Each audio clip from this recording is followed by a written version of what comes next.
Hola amigos, gracias por regresar a mi canal. Antes de empezar, quiero pedirles que si les gusta mi contenido me regalen un like y se suscriban, eso me ayudaría mucho. Sin más, comencemos. Tsutomu Miyazaki, el asesino otaku. Tsutomu Miyazaki fue un asesino japonés originario de Itsukaichi, en la prefectura de Tokio, Japón. Nació con una deformidad en las muñecas, sus manos estaban fusionadas con sus brazos, de tal forma que le era imposible doblarlas. Esto le ocasionó burlas por parte de sus compañeros de trabajo, los cuales le llamaban manos graciosas. Este tipo de burlas hizo que Tsutomu se volviera un niño retraído, hasta tal grado que sus compañeros y profesores lo recuerdan como un niño solitario, tranquilo e incapaz de hacer amigos. Aunado a esto, la familia de Tsutomu no tenía mucho interés en él. Sus padres eran personas entregadas completamente a sus trabajos, cosa que compensaban dándole regalos, entre ellos, el sedán Nissan Langley que usó para ejecutar sus crímenes. Sus hermanas lo encontraban repulsivo, siendo su abuelo Shokichi la única persona interesada en su bienestar. Cuando Tsutomu ya se encontraba en la adolescencia, evitaba a toda costa tener contacto con las mujeres, no solo por el complejo de sus manos, sino por una especie de inferioridad sexual, pues, según contó uno de sus compañeros de secundaria, su pene no era más grueso que un lápiz ni más largo que un palillo de dientes. Pese a esto, Tsutomu presentaba un apetito sexual más elevado que el promedio, por lo que, su vida sexual se basaba en la masturbación. Cansado de la pornografía tradicional, empezó a consumir pornografía infantil. Se dice que el detonante de sus crímenes fue la muerte de su abuelo, que ocurrió en mayo de 1988, 3 meses antes de su primer asesinato. Este fue un hecho tan doloroso para él que, tras la cremación de su abuelo, ingirió parte de sus cenizas, según él, para encarnarlo de alguna manera. Los asesinatos. El 22 de agosto de 1988, Mary Kono, de 4 años de edad, salió de su casa ubicada en el complejo de apartamentos Iruma, en Saitama. Supuestamente iría a jugar a casa de una amiga, pero nunca regresó. Según la versión de Tsutomu, Mary estaba caminando en medio del complejo de apartamentos cuando él, a bordo de su Nissan Langley, se detuvo a preguntarle si le gustaría ir a tomar aire fresco, a lo que la niña aceptó. Mientras Mary jugaba con los botones de la radio, Tsutomu conducía hacia Hachioji, al oeste de Tokio, hasta que se detuvo en un estrecho camino tierroso en medio de un bosque en Shintama. Él y la niña se bajaron del coche y caminaron por un sendero montañoso. Después de un momento, ambos se sentaron a un lado del sendero. La niña estaba cansada y empezó a sollozar. Tsutomu entró en pánico. ¿Qué pasaría si la niña gritaba y alguien la escuchaba?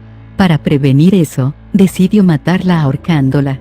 Tomó el cuerpo inerte de la niña, lo desnudó y lo acarició, incapaz de sentir remordimiento. Finalmente, tomó las prendas de la niña, dejó el cuerpo recostado de la niña y huyó del lugar.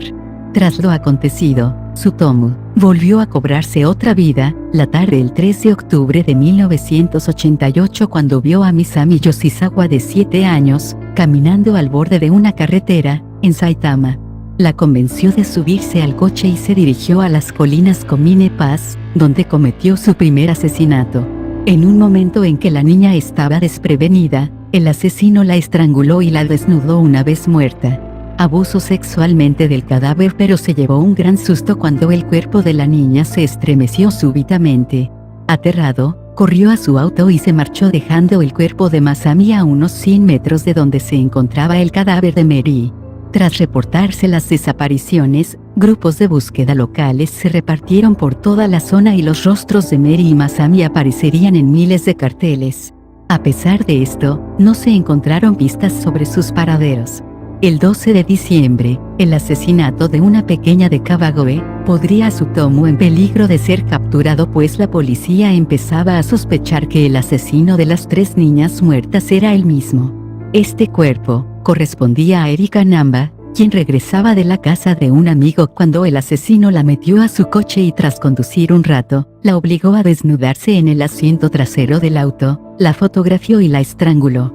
El cadáver de Erika fue encontrado, pero a pesar de las investigaciones de la policía, no encontraron al responsable. Las familias de las víctimas expresaron a la policía que habían sido molestadas con llamadas telefónicas que al contestar no decían nada.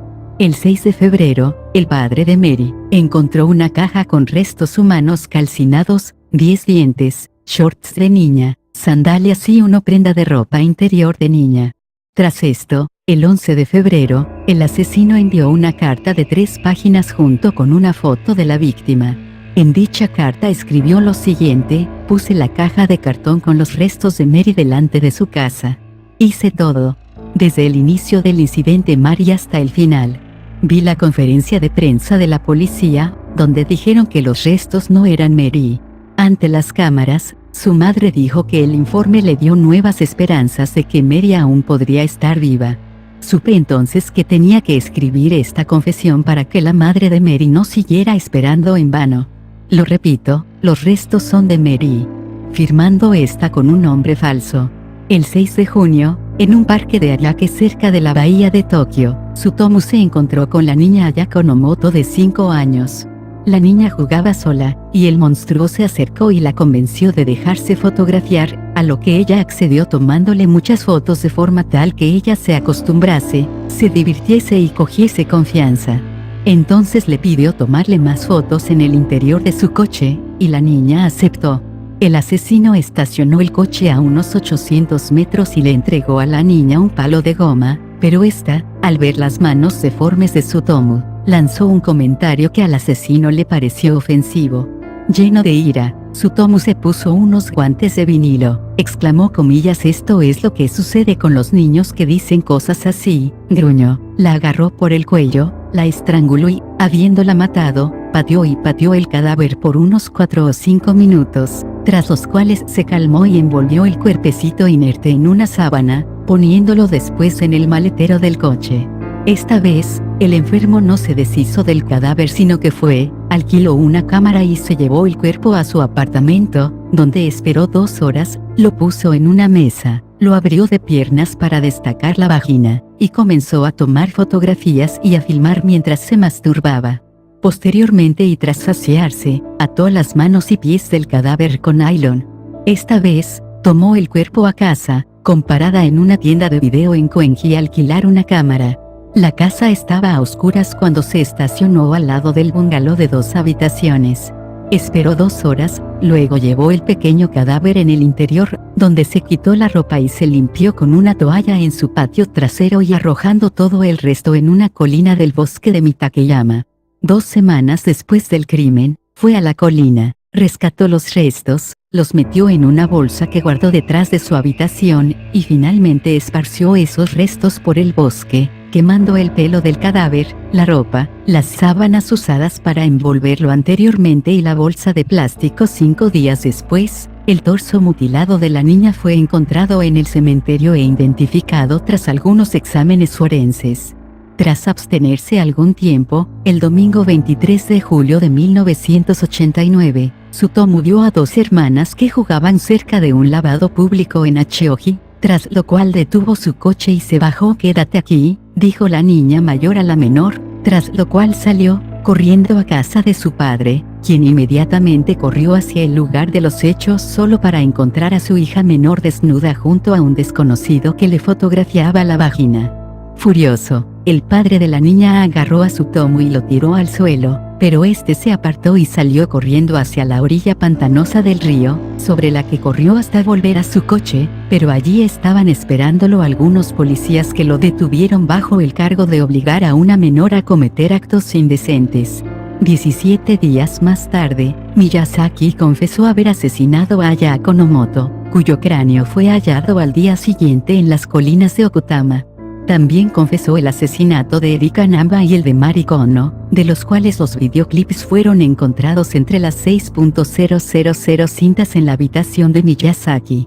Posteriormente, el 6 de septiembre se encontraron los restos de Masami Yoshizawa en los bosques cerca Komine Pass, en Itsukaichi. En 1989, Tsutomu Miyazaki fue declarado culpable de lo que se conoció como los crímenes del otaku. Durante la década de 1990, Miyazaki permaneció encarcelado, mientras que la prefectura de Saitama, Encargó su evaluación a un grupo de psiquiatras, llegando a la conclusión en 1997 de que Miyazaki sufría un desorden de personalidad múltiple y una esquizofrenia extrema, aunque se mantenía enterado de la gravedad y consecuencia de sus crímenes, y por tanto responsable de ellos. Miyazaki fue sentenciado a pena de muerte en la horca, poco después de su captura, transcurriendo más de 15 años antes de la aplicación de la pena. Durante su encarcelamiento, intentó reducir su condena a cadena perpetua, siendo todos los intentos infructuosos. También luchó porque se le aplicase la inyección letal en vez de la horca, a la cual Miyazaki le temía profundamente. Transcurrió sus años en prisión leyendo cómics, manga y mirando anime en el pequeño televisor de su celda. El 17 de enero de 2006, la Suprema Corte de Justicia mantuvo la sentencia original. El 17 de junio de 2008, Miyazaki fue ejecutado. Se dice que su ejecución fue en respuesta a la masacre de Akihabara. Gracias por ver el video. Soy Deadama, hasta la próxima.